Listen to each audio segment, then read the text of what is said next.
Hello guys, welcome back to my channel. আসসালামু আলাইকুম everyone. আমি কনাসম কুকিং থেকে আজকে আপনাদের জন্য ইফতারের একটা আইটেম নিয়ে হাজির হয়েছি। যেহেতু রমজানের মাস চলছে, আমাদের মাহে রমজান, তো এজন্য প্রতিদিন একটা করে ইফতার অবশ্যই স্পেশাল বানাতে হয়। তো আজকে আমি এটা কি বানিয়েছি বলুন তো? আজকে আমি এটা ডিমের একটা পাকোড়া রেসিপি নিয়ে আপনাদের সামনে হাজির হয়েছি। তো দেখতে পাচ্ছেন কত মুখরোচক সুন্দর, মাশাআল্লাহ অনেক টেস্ট হয়েছে। আমি এটা খেয়ে তারপরে আপলোড দিয়েছি। তো চলুন এবার কিভাবে প্রস্তুত প্রণালীটা দেখিয়ে দিচ্ছি। একদম সহজ, ঘরে থাকা উপকরণ দিয়ে সহজ রেসিপি। তো আমি ৪ টা ডিম সিদ্ধ করে নিয়েছি। আপনারা পরিমাণে বেশি বানালে বেশি নিয়ে নেবেন। তো ৪ টা ডিমের পরিমাণটাই ভালো হয়। এর থেকে কম নিলে আবার একেবারে কম হয়ে যায়। তো ৪ টা ডিম আমি সুন্দর মতো সিদ্ধ করে আর দেখাইনি। তো আমি ছোট, ছোট করে কেটে নিচ্ছি। তো এভাবে আপনারা যেকোনো শেপ দিয়ে কেটে নিতে পারেন। একটু বড় করে কেটে নিলে হয় কি, মুখের কামড়ে, কামড়ে আসে আর দেখতেও সুন্দর লাগে। তো এই তো আমি কেটে নিয়েছি। তো একটা আমি সার্ভিং ডিশে ঢেলে এটা আমি এখন প্রস্তুত করব। তো এই তো আমি ডিমটা নিয়ে নিয়েছি। তারপরে আমি কিছু, কিছু মসলা এখানে এড করব। তো সবার আগে দিয়ে দিলাম ধনেপাতা, কাঁচামরিচ, পেঁয়াজ। এগুলি একদম বেসিক। এগুলি এই পাকোড়ার মধ্যে অবশ্যই যায়, দিতে হয়। তো আমিও দিয়ে নিলাম।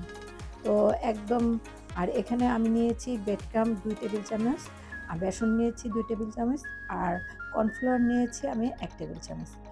বাইন্ডিং এর জন্য সুবিধা হবে কর্নফ্লাওয়ারটা দিলে, বেসনটা দিলে। তো এই তো এখানে আমি কিছু মসলা নিয়েছি। এটা লবণ বোঝা যাচ্ছে না, সাদা বলে। তো এটা স্বাদ লবণ। এভাবে সাজিয়ে গুছিয়ে নিলে ভালো হয়, সুবিধা হয়। তো আমি জিরার গুঁড়া দিলাম, চাট মসলার গুঁড়া দিলাম, হলুদের গুঁড়া দিলাম, মরিচের গুঁড়া দিলাম প্রায় ১ চামচ করে। তো চাট মসলাটা দেওয়ার চেষ্টা করবেন, টেস্টটা ভালো আসে, একটা ঘ্রাণ আসে। আর একটু চিকেন পাউডার দিয়ে দিলাম। এই চিকেন পাউডারটা বড়, বড় মুদি দোকানে পাওয়া যায়। আপনারা সুপার শপে পেয়ে যাবেন। তো কিউবও পাওয়া যায়। তো আমি এটা সবসময় ঘরে রাখি, বিভিন্ন আইটেমে দিই। তো এই তো একটু বিট লবণ দিয়ে দিলাম। এটা অপশনাল। এটা আমার কাছে মনে হলো যে দিলে একটু ভালো হতে পারে। আর আমি আস্তে, আস্তে এগুলি দেখিয়ে দিচ্ছি। এটা হচ্ছে চিলি ফ্লেক্স। মেয়েরা একটু ঝাল পছন্দ করে ভাজা পোড়ায়। তো একটু চিলি ফ্লেক্স দিলাম আর একটু গোলমরিচের গুঁড়া দিয়ে দিব।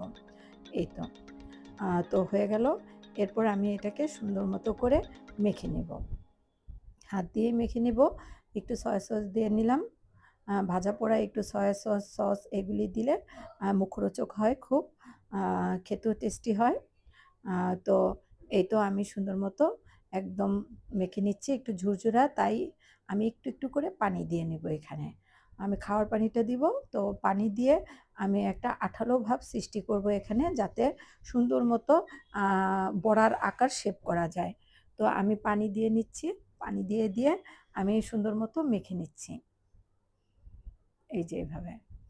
তো আপনারা এটা বানিয়ে নিতে পারেন, বানিয়ে খেয়ে দেখতে পারেন। আ বাচ্চাদের টিফিনে দিতে পারেন। হঠাৎ কোনো মেহমান চলে আসলে, ঘরে কোনো খাবার না থাকলে আপনারা ডিমের এই পাকোড়াটা রেডি করে দিতে পারেন। সসের সাথে খাওয়া যায়। শসা, পেঁয়াজ, কাঁচামরিচের সাথে স্বাদ লাগে। আর রোজার দিনে আপনারা এটা আ খালিও খেতে পারেন, আবার মুড়ি মাখার সাথেও আপনারা দিতে পারেন। অনেক টেস্ট হয়। মাশাআল্লাহ, আমি আ বানিয়েছি বিকালে, কিন্তু আমি এটা আপলোড করছি খেয়েই। মাশাআল্লাহ, মাশাআল্লাহ অনেক টেস্ট হয়েছে। যদিও রেসিপিটা আমি নিজে নিজেই বানিয়েছি। উম বলতে আরকি সম্পূর্ণ নিজে, ইচ্ছামতো, নিজের মন গড়া। তারপরেও দেখলাম অনেক সুন্দর টেস্টি হয়েছে, ভালো হয়েছে। আর কর্নার স্মল কুকিং মানে ঘরে থাকা উপকরণ দিয়ে একেকটা ডিশ তৈরি করা। আচ্ছা, সেটাই আমি করেছি। তো মাশাআল্লাহ। তো আমি এই যে ভাজতে দিয়ে দিয়েছি। এখন আমি একটা, একটা করে গোল শেপ করে ভেজে নিচ্ছি। আপনারা লম্বা শেপ করতে পারেন, কোনো সমস্যা নেই। তো গোল শেপটা দেখতে সুন্দর লাগে। এই তো আমি একে, একে দিয়ে দিচ্ছি। আ কম, কম করে দিলেই সুন্দর উল্টানো যায়, ভালো হয়। আর কে কোথা থেকে আমার ভিডিওটা দেখছেন, প্লিজ আমাকে বন্ধু করে পাশে থাকবেন। আমার চ্যানেলে আপনারা ভিজিট করবেন। যদি ভালো লেগে থাকে তবে অবশ্যই বেল আইকন অন রেখে দিবেন। আমি যখন রান্না রিলেটেড ভিডিও দিব অবশ্যই আপনারা একটু ফুল ওয়াচ করে আ নিবেন। আর সুন্দর, সুন্দর কমেন্ট মন্তব্য রেখে যাবেন, শেয়ার করে দিবেন বন্ধু এবং ফ্যামিলির মাঝে। আ তো আর যারা আমার বন্ধু আছেন আপনাদের জন্য রইলো অসংখ্য ধন্যবাদ। আর যারা আমার নতুন বন্ধু হবেন তাদের জন্য রইলো শুভকামনা। তো সবাই একটু ফুল ওয়াচ করবেন। আ আর রান্না রিলেটেড ভিডিও একটু বড় হয়ে থাকে। আ তো আ আপনারা ফুল ওয়াচ করে দেখলে পুরোটাই আপনারা শিখতে পারবেন। আর আ একেকটা আইটেম একেক ধরনের হয়। তো এটা ডিমের একটা পাকোড়া। তো ডিমের পাকোড়া মাঝে মধ্যে বানিয়ে আপনারা খেয়ে দেখতে পারেন। আর যারা ব্যাচেলর ভাইয়ারা আছে, আপুরা আছে, কলেজ পড়ুয়া আপু ভাইয়ারা আছে যারা হঠাৎ করে বিকালে নাস্তা বা হোস্টেলে থাকে, তারা একটা নাস্তার জন্য ডিমের এই পাকোড়াটা বানিয়ে নিতে পারে। একদম ঝটপট, একদম সহজ রেসিপি। এর চাইতে দুনিয়াতে আর সহজ রেসিপি কিছুই নাই। ২-১ টা মসলা যদি আপনারা বাদও দিতে চান, কোনো সমস্যা নেই, ঠিকঠাক হয়ে যাবে। পেঁয়াজ, মরিচ, লবণ, হলুদ, মরিচ গুঁড়া এগুলি দিয়েও টেস্ট আসবে। তো বানিয়ে খেতে পারেন।